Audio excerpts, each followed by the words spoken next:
once. So it's imperative that you get started early. Shaka with the sim coming up versus Chris Wong, and this is going to be interesting. You talked about how Shaka plays a very unique kind of like Dhalsim, how he controls the screen. And one thing that I love about Shaka's Dhalsim gameplay, he knows how to step on the gas. He knows when he's like, you know what, I'm going to press this point because you look like you're not dealing with it too well. And I think that's one of the strengths that Shaka actually brings to the table. Let's see if Chris Wong has that experience versus a Dhalsim like that where he can really kind of keep the pace in his favor, because he likes to play a little fast with Luke. Like, he really loves to control that pace. Dhalsim's all about the meditation, controlling the pace, and trying to make sure that you don't get your game started. Let's see if Shaka can actually do this versus a player like Chris Wong. Hopefully so. I mean, I like the way he was moving on the very first day we got introduced to him, starting things off in the very front and center of their matchup. He played a pretty solid like offense-oriented game until the point where he got like pushed back and he had to play some subtle defense. The second time around that we saw him, he was more on the back foot than anything, right? He was forced to play so much defense. He was forced on so much he was reliant on so much movement, floats, and also creating space enough for himself to deter people from moving forward with like float and medium punch, right? Now I want to see a mix of that. Okay. I want to see what he can do against someone like Luke in the hands of Chris Wong, someone that could pretty much bulldog their way into your space. Man, shout out to everybody that came out representing this SFL US right now. We're going to get into the second game. Nice crowd out there, man. People showing up early. We see them kind of like leading into this because they trying to get to the games too. Chris Wong versus Shaka, match 2 of the day. And look at this, already kind of step on the gas. He knows he doesn't really want to be in the corner versus a character like Luke, especially if you're Sim. I think for any character, you don't want to be in the corner against Luke. This dude is a bully. Teleports out, gets picked up instantly.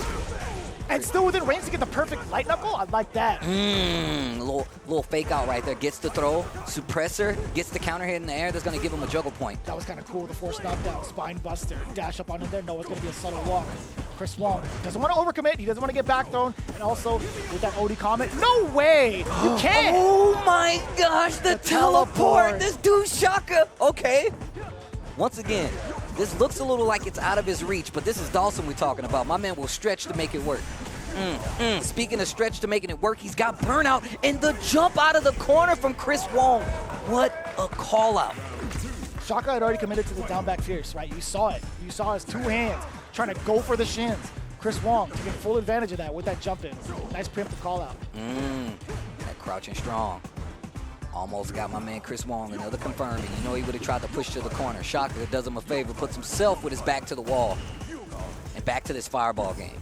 And you can see he's trying to get a reaction out of Chris Wong, but it's not happening. Finally gets him to jump. Smooth anti-air, but nah, the hammer. Damn. The hammer of Luke, that jump fierce. You tried to do a throw option select out of that and still got stuck for it? That feels bad. The hammer set. Oh, you're going to be able to come in? Yes, sir. Yo, the perfect parry, giving him a little more time to react, and he gets him in the corner again. He's got plenty of meter, and he's not going to waste any time. Game 1 on Chris Wong's belt.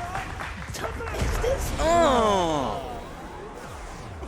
This is a long way from Burbank, California, I'll tell you what. It definitely is. It definitely is. And I love how this 2-game team goes right back to the bench. We've been seeing that a lot this season on SFL US too. So I like him going back, getting a little input from the squad in between games. Oh, especially with Juninho Ross, right? Like, you see the back and forth between Chris Wong giving advice against Luke. Now it's Juninho Ross giving advice against Luke. But it's a whole team affair, I feel like, from 2-game, right? You got Brian, you even have Blas giving input. It's kind of sick to see. Not a rookie team at all. Not a rookie team, bro. And I love that, like, as the season went on for, like, Street Fighter League, you have a lot of these players really starting to understand the dynamic of playing with a team behind you and having an extra mind where you don't have to take this matchup all alone. You ain't got to take the burden of fighting somebody like Chris Wong solo. Lots more parries this time. Back throw. Little float here. Man, this dude, Chris Wong, do not be budging. No, not at all. He's waiting for his time to strike. He's waiting for Shaka to overcommit to something. Okay, gets the clash on the projectiles this time. And these perfect parries, Shaka really needs to be careful for. We saw the drive rush that last time after the perfect parry, you actually close the distance perfectly in the corner. That's one. Again, Chris Wong still trying to find himself within that range. The perfect parry, drive rush on him. Whoa. Oh, the trade! I like that too. Even off of the trade, you still get a back medium kick. Even closer, you might be able to get a back medium punch.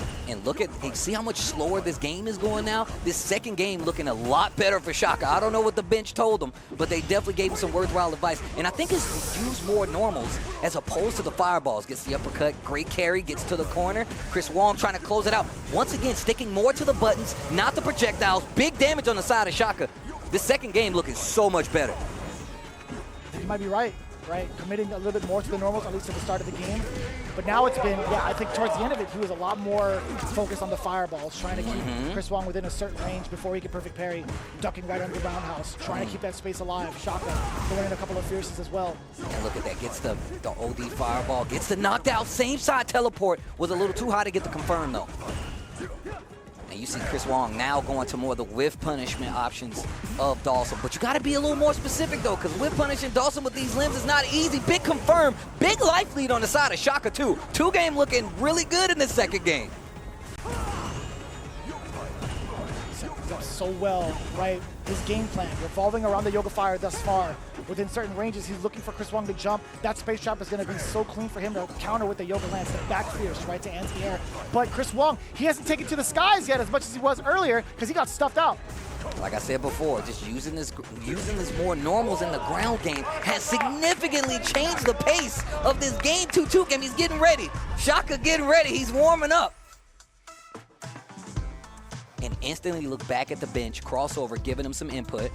I like that Shaka, anytime he actually had the corner against Chris Wong, like it was earlier in the first round of game 2, he didn't overcommit to trying to pressure up close. As soon as his turn was over, he was like, you know what? I'm gonna have you come to me. Like, even if you back throw me, I'll still have like a decent space away from you to actually like work with and maybe teleport out or even float my way through.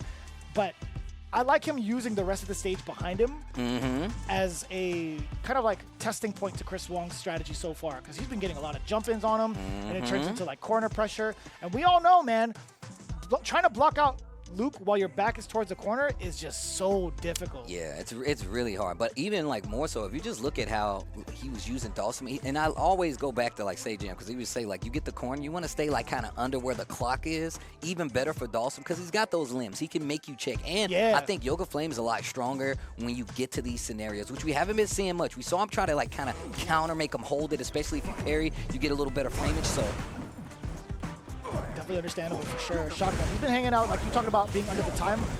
He's been hanging out within the range of like the middle of his drive gauge, right? Because of like the range that he does, that he can take advantage of. And funny enough, with a Yoga Fire within this space, it's still gonna be like a space trap if they decide to jump the fireball or try to react to it, right? Oof. And now switching up the game plan, Chris Wong back to the projectile game, and now you're seeing the adjustments start to work out. Look at those limbs, just interrupting every movement from Chris Wong. Gets clipped by the fireball. Back is away from the flash knuckle. Full-on punish, even while in burnout. You can already see some of the players from 2G popping out for Shaka. Look at that match point. Oos, medium punch. You can't jump. Yoga Flame, as you had mentioned. Yeah, I love how he's using more of these normals, making Chris definitely second guess his approach. And now more back dashes. Slap him. Big damage. And look at this control. Limbs. Yup. And the Yoga Blast for the anti-air. This time, down heavy gets severely punished. Okay, Shaka's in burnout though. If Chris is going to turn this around, get around on the board and try to fight it out, he's got to do it right now. Oh, and the interrupt running into the limbs. Shaka turns it all the way around in the second game. 2-game ties it up, 10 points each. And look at Juninho Ross. He's like, give me a hug. Hey, bring it in.